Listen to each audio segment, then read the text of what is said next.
weapons restrictions. Take care, Sam.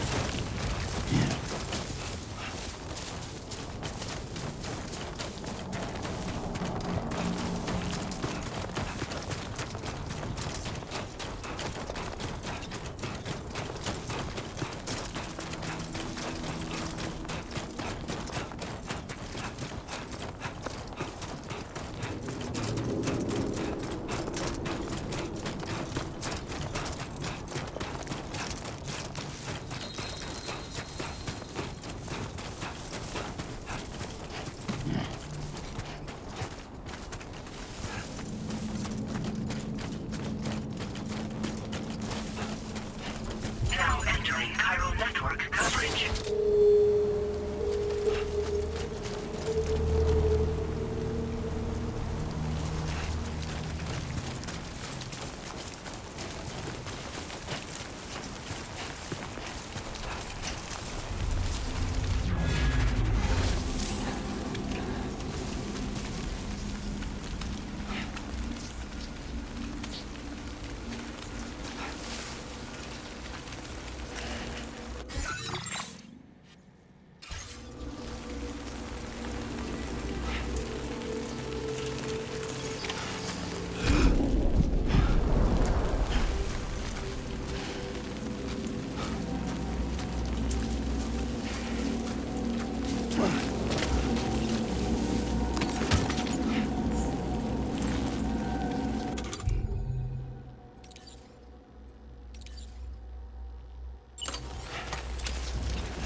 Please deliver your cargo to the research lab.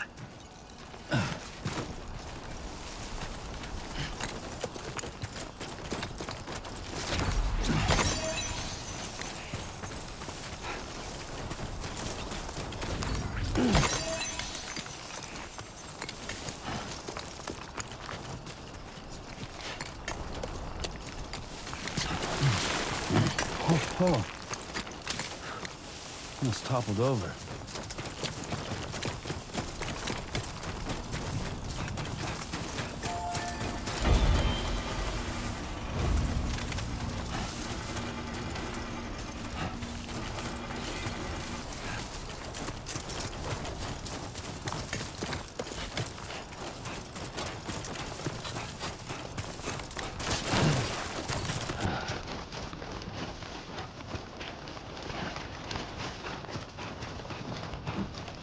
Good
evening, Sam.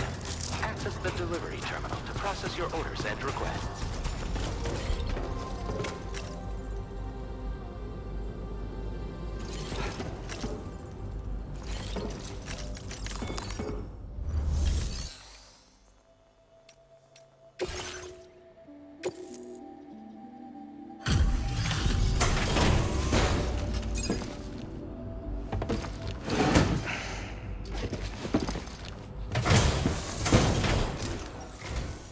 Long time no see, Sam. Though, having said that, I realize you probably don't recognize me like this. Anyway, why don't you let me take a look at your orders?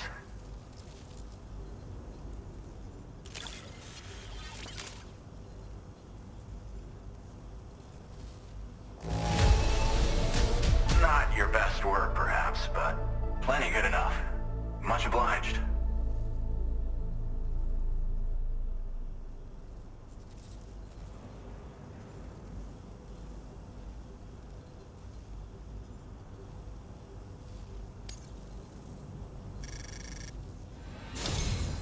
We never doubted you'd show. Reliable as ever. A man you can count on. We're ready for you to link us up with your Cupid. Once you do, you'll have fulfilled your objective of bringing the entirety of Mexico onto the chiral network.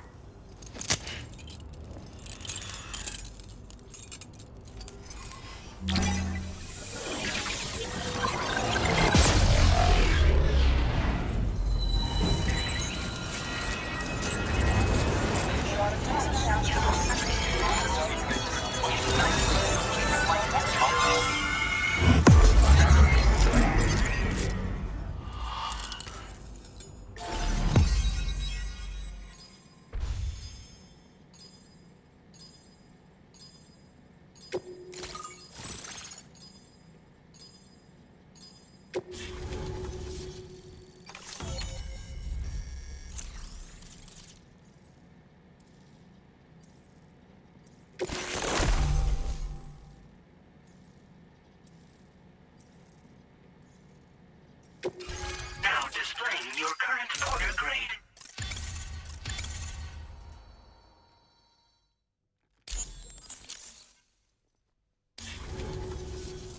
So, Sam, don't suppose you remember who I am? The name's Alex. I used to work at the weather station back in the UCA. I was a Bridges employee, reporting directly to Deadman. So, when I was offered the opportunity to collaborate with him here, studying the Death Stranding and BTs, I jumped at the chance, and here I am. And now, you're here too. You actually couldn't have come at a better time. Shortly before your arrival, chiral density levels started to climb, hitting significantly higher ranges than before. This kind of spike is indicative of an imminent giant BT appearance. I've shared with you some MP bullets that should be very effective against BTs. Because if a giant BT is on the way, then we're gonna need you to put it down.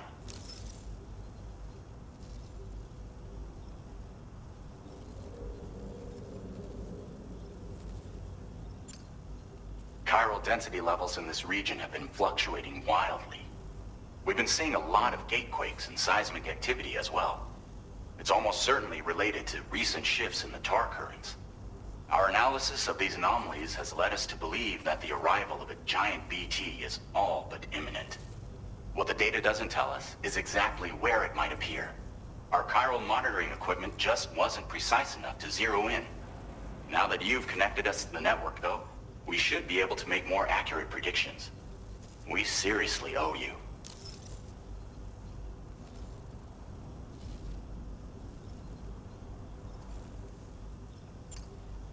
It's hard to know when this giant BT is going to appear.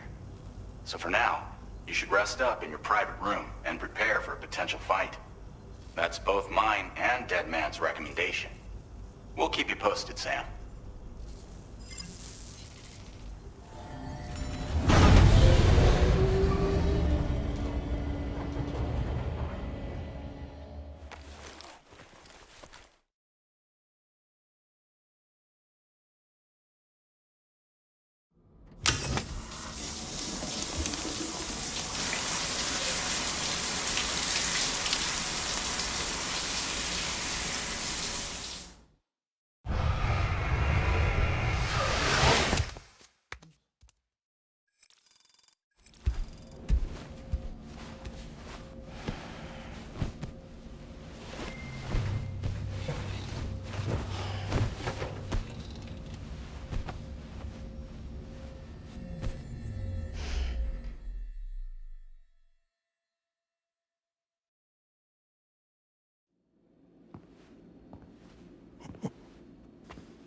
It's been too long, Sam. You were a good friend to me. One I could never forget.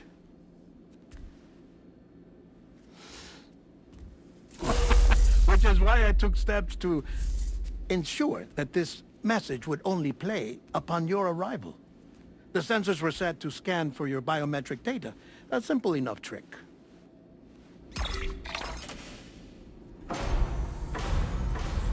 Now, this was originally a geophysics laboratory established for the study of earthquakes.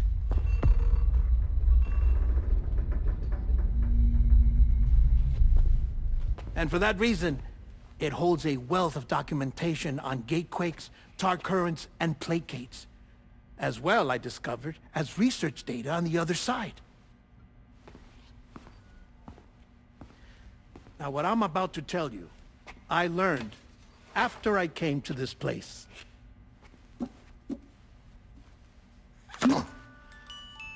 Imagine that this is the lab.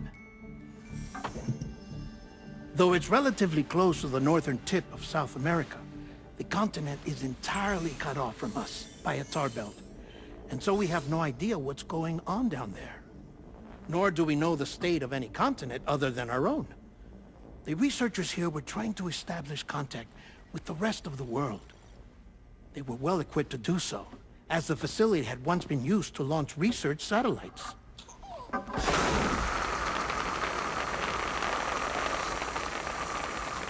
So they tried launching a variety of probes and drones in the hope of obtaining observational data,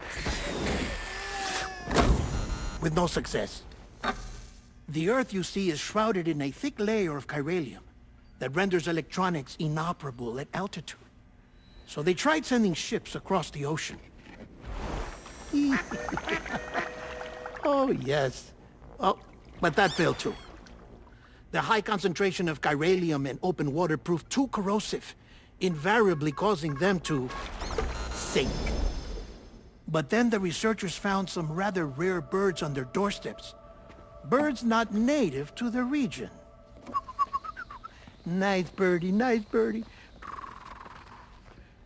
And that, my friend, was just the beginning. Not far from the lab, they discovered a strange anomaly. Well, the surrounding area was heavily contaminated with chiralium. Yes. This is beautiful. The researchers would later dub the anomaly a placate. But further investigation revealed that it came into existence when you began to expand the chiral network across North America, and that the gate grew larger in tandem with the network itself. What started as a tiny fissure in space became so much more. The researchers duly installed cameras to study the gate and its surrounding area. Now, to their surprise, they caught footage of some unusual marsupials. Yes, a kind you wouldn't expect to normally encounter in Central America, like the birds. But to confirm their suspicions, they sent an autonomous robot through the gate. The soil samples it collected were consistent with the archived geological data from the southern hemisphere.